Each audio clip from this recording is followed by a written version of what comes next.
Oh my goodness, it has been so long since we have been in the kitchen together, and probably since this past summer.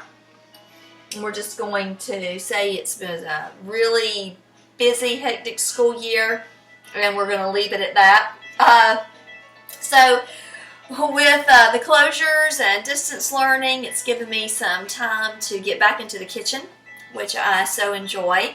And with restaurants closed, I've been able to try out tons of new recipes. So we're going to do a new one together today, and I'm super excited about doing this recipe with you.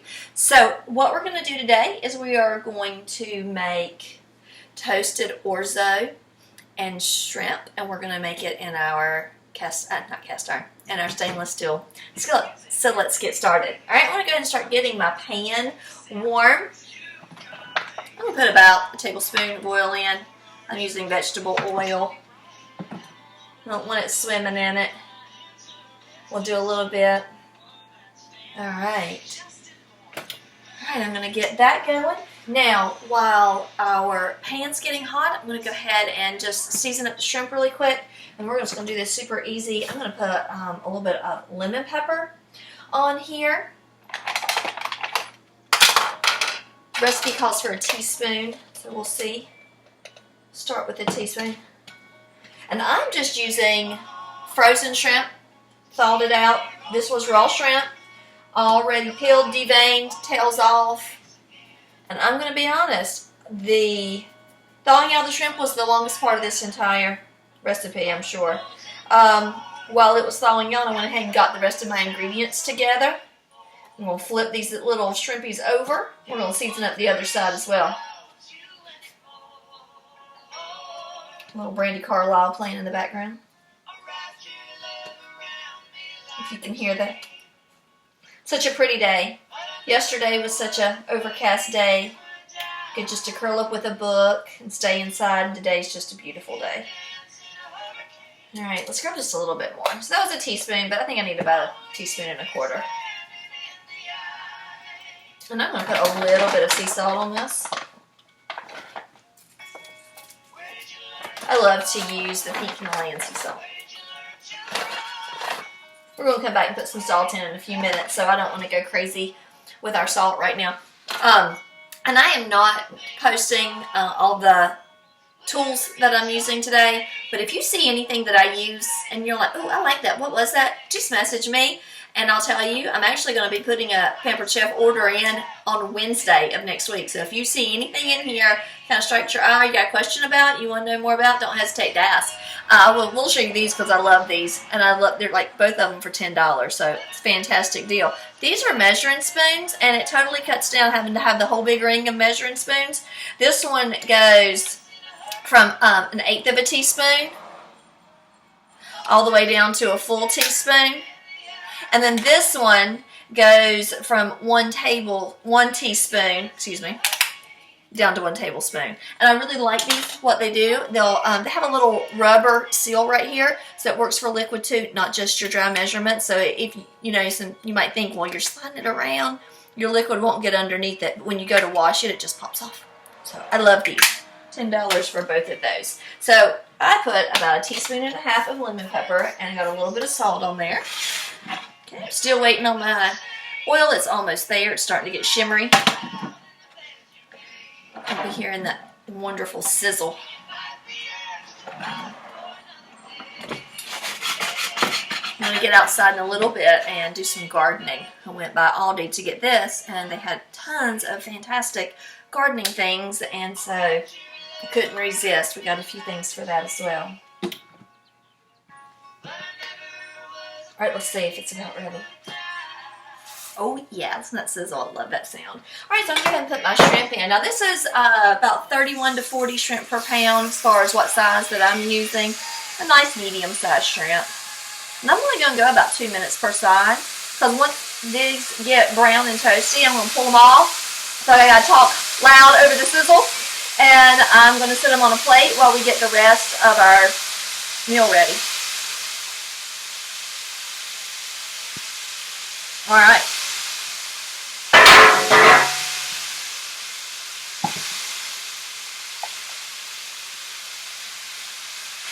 Let them out so everybody has a spot.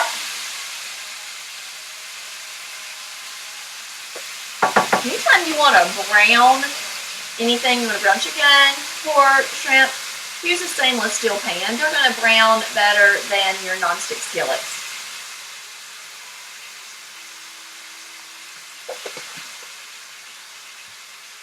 Now, what we're going to be putting with this in just a little bit is Orzo. And I think sometimes we forget about Orzo. Or we're confused about Orzo. Like, is it rice? Is it pasta?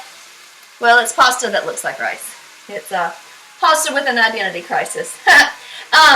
Orzo's about the size of rice, so it's great to substitute. Like, we have rice every night. You know, what else could we do? Orzo is fantastic. And what I love about Orzo is that if you do like we're going to do today and you toast it first, it gets this fantastic nutty flavor to it. So between the butter browning and the Orzo toasting, it just goes so well with our shrimp. Alright. We're starting to get a little bit of pink on our shrimp. That's fantastic.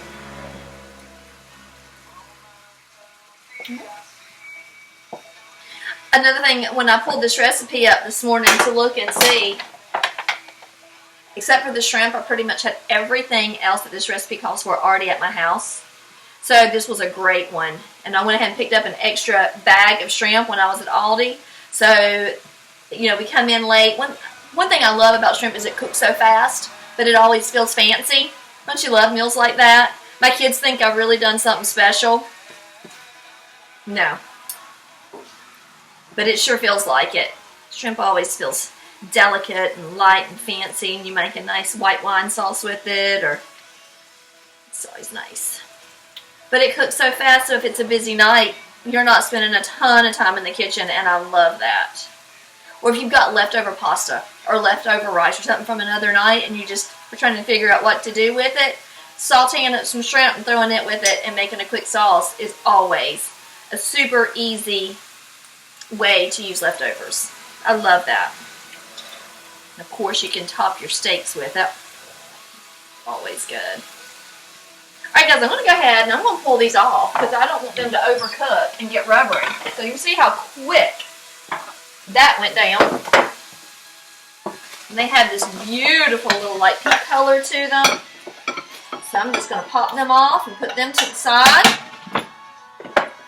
See that? Isn't that beautiful? Ooh, look at the steam coming up.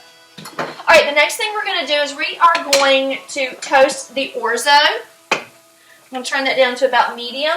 Now, we're going to do a tablespoon of butter. And I always leave my butter out of the refrigerator. I always have one stick that's not refrigerated. Because for most of the things that I do, I like for my butter to be soft. This drives my mama crazy. She is from the belief that butter has to be refrigerated. And anytime she's at my house, she always puts my butter up. She doesn't tell me. I just go looking for it later. I'm just checking to make sure that I have my skillet set just right. Alright. I'm going to turn that back up to medium-high. I had turned it down to medium. And that butter is melting down so beautifully. Plus, when I put this Orzo in, the little bits of shrimp that were kind of stuck on the bottom, it's going to lift it up. So that's going to be fantastic too. Alright, so I've got a cup of Orzo going in. And I'm just going to stir this around in the butter for about 2 or 3 minutes. While that Orzo toasts up and becomes brown and nutty. And I love how it soaks in the butter. So I use salted butter for this, by the way. I use salted butter for pretty much everything, unless I'm baking. And you guys will not see me bake very often. Baking is not my strong suit. You can ask David. When we first started dating, I attempted to make Rice Krispie treats. And you would think, that girl cooks a lot. I bet she can make some darn tasty Rice Krispie treats. That would be a no. They were not tasty at all. But he's such a good man. He ate the whole pan anyway, and they were nasty. So now, guess who's in charge of making Rice Krispie treats? That's right, not me. David. That is his job. He makes the Rice Krispie treats around the house and does a fabulous job of it.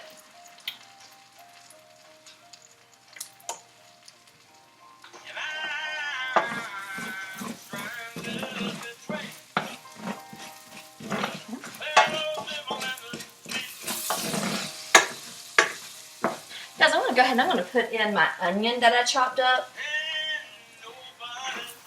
I just had a small onion. I diced it up. I love these coated knives. These are, money-wise, they're only $20. But I've actually had this one for 10 years. I've had this knife for 10 years. And I just keep my little honing tool. And before I go to cut, I just make sure it's shaped up right from the honing tool. And these just stay so sharp. I love these. And they're super light. Alright. I'm going to get my onion in there. And then I'm going to put my garlic in there. Now, this calls for 2 cloves of garlic. You do not have to peel the garlic to use the garlic press. I like my garlic peeled. To me, it's just a little bit less mess cleanup in the peeler. And so what I do, I love this little gadget. I just pop my garlic in. You roll it, go like this. It comes out. It has no skin on it. And I'm going to pop this right into my garlic press.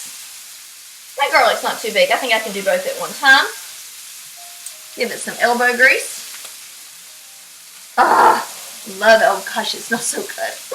Love it. Scrape that off. See that little tool? Isn't that cool? Puts it all right in there. All right. Oh my gosh. Wish you could smell this. Wish you could smell the toasted orzo, the onions, the garlic. Telling you. I'm getting these wonderful little brown bits on the bottom of my pan. Okay. Alright, in just a second I'm going to put in my liquid. Now I am using 1 3/4 cup of chicken stock as my liquid.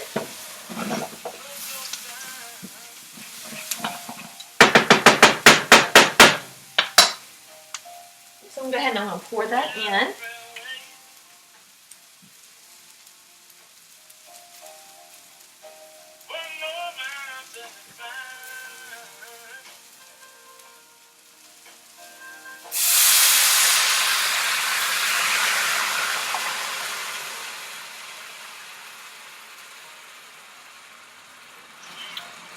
Right. And oh, it already looks fantastic. Okay, and I'm going to add to that about 1/2 cup of frozen peas.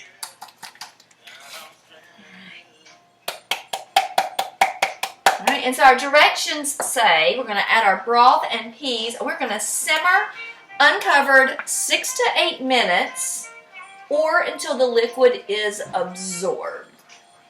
And if your orzo needs a little bit more time and you feel like your liquid's running out, just grab your little bit more chicken stock, add it to it. Easy peasy.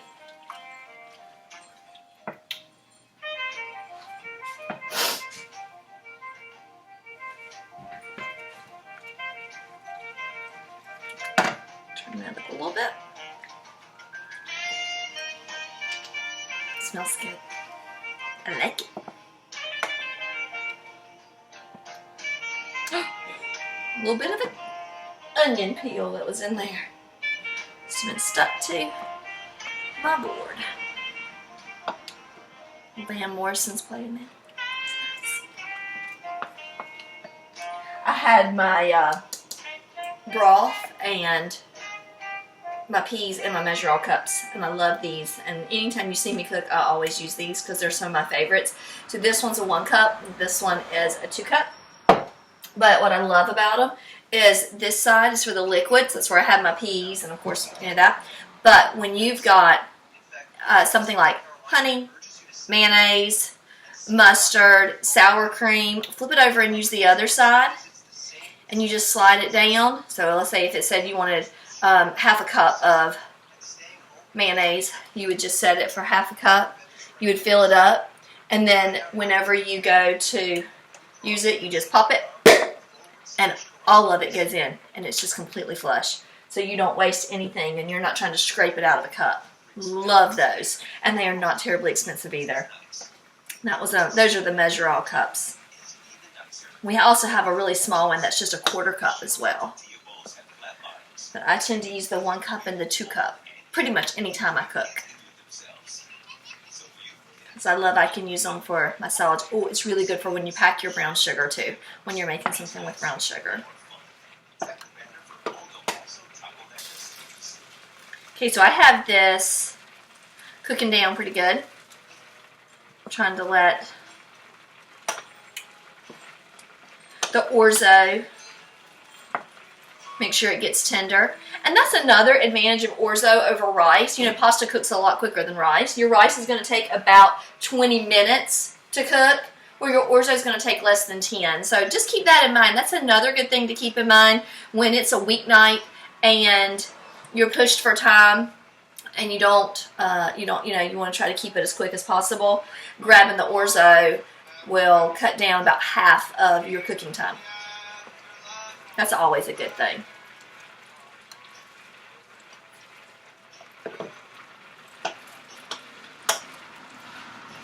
I'm listening to Mandolin Orange on Pandora, and for my Mandolin Orange fans, if you log into Facebook tomorrow night at 8 o'clock, they're doing a live show. So I'm really excited about that.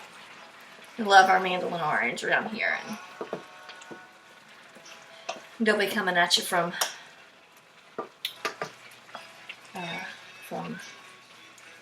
North Carolina. All right. Love it. You know, the nice thing too is you're cooking that orzo down, the starch is coming out of it and it's thickening up the sauce naturally. I like that as well. Alright, let's look at our recipe. Alright, so let's see what we're going to do next. And this is a Pampered Chef recipe. I did put it on my Facebook page, but you could also go to pamperedchef.com and just type in toasted orzo with shrimp and it would pull it right up there also. So we are letting our liquid get absorbed into our orzo, and the next thing we're going to do, we're going to grate some Parmesan cheese right into it, and we're going to add some fresh lemon juice. So that's coming up in a minute. I kind of giggled. Y'all know me, you know I love cheese. I love whatever the amount is for cheese, I double it, because I love all cheese. And so when I looked at that, it said 1 ounce of Parmesan cheese, and I was like, 1 ounce? That's a taste. Let me pinch and put it in my mouth. No, we're going to do more than 1 ounce of Parmesan cheese.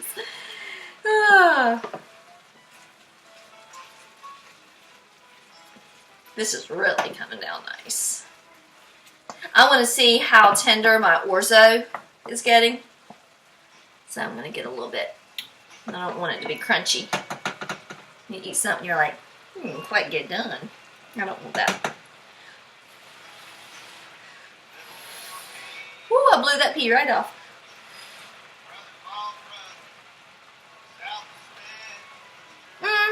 A little bit crunch still to it. It needs some salt. I'm glad I tasted it. So I'm going to add a nice little pinch of sea salt there.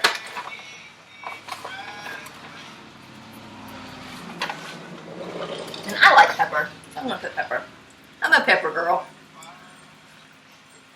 I think everything needs just a little bit of spice to it. Even though we did put lemon pepper on the shrimp. It's definitely, I think, a little bit needed in there. It's good though. And that orzo did have that nice nutty flavor. It was crunchy like a nut too. It's in my tooth. You ever wonder when you're watching cooking shows on TV if they taste it and it's not quite right, but they have to fake it? I bet they do. We ever taste it and they're like, oh, that did not turn out good. I'm just stirring it around. This has the most beautiful color. You can kind of see it. The white from the onion, the different shades of brown from the orzo, the green from the peas. It's very appealing to the eye. If Aldi had had edamame, I would have put edamame in. I love an edamame bean. I love that they are a little bit bigger and have a little bit different texture. But the frozen peas, I think they're going to be pretty yummy in this too. And the color's so pretty. And there again, He's only need about 3 minutes, so that's another great one for your recipe.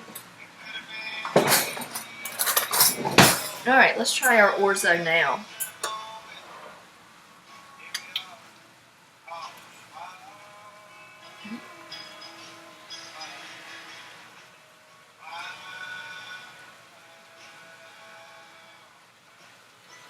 Oh, it's perfect. It's so good. It's perfect. Okay, so we're going to move on to our next thing. So I have got my microplane grater. This is the one that's really fine. And I use this one. I need to zest lemons, limes, grate a little nutmeg or ginger. I love the microplane grater. I actually probably use it more than the big one. But you can mash the side and you can make it stand. Or for what I'm going to do, I'm going to go straight open. And we're just going to go to town grating. Our 1 ounce. Psh, whatever. I love the saltiness and the nuttiness of Parmesan cheese too, so I think it's going to complement that orzo so well. You hear my boy? We might have a visitor in the kitchen in a minute. Here.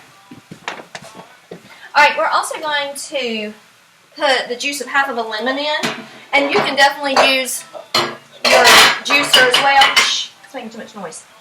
But my lemons were so big it wouldn't go in, so I decided to use the juicer instead. And I like the juicer because it has the little strainer on it, so it's going to catch the seeds. Get all the good juice out of there. And I'm just going to juice half of it and put in, and then what I did was I took the other half and quartered it up, because I love to have a little bit of fresh lemon juice just to squeeze over the top. I think it's magnificent. You know, guys, I think we're going to have this whole meal cooked in under 30 minutes. That's pretty awesome. I think we cleaned it out. What do you think? Holy moly, there's nothing left. Now, this has 2 sides. It has pour and strain. I'm going to go ahead and just leave mine on strain. All the liquid's absorbed out of my pot, so I went ahead and turned that down to low. And I'm just going to go like this. Oh my goodness. I'm just going to pour that right in. Give that a stir.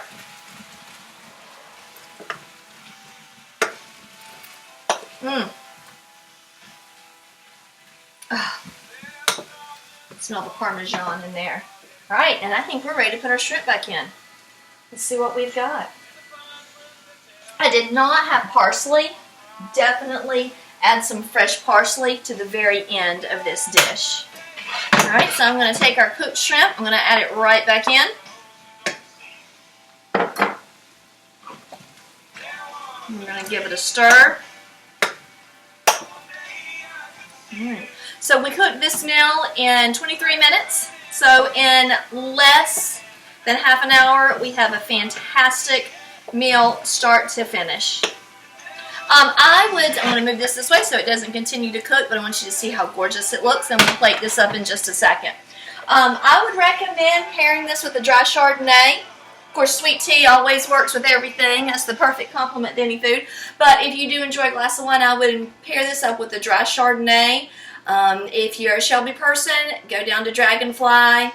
Show Jamie some love down there. We need to be supporting our local businesses always, but more than anything, we need to support our local businesses right now. If you do go in, tell him that you made my recipe and that's the reason you're in, and I think that would be pretty awesome. So my kitchen to yours. I hope you try this recipe. If you do, let's put a little bit up, okay, before you go.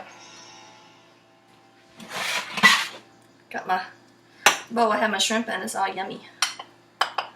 All right. Oh, what a fantastic lunch.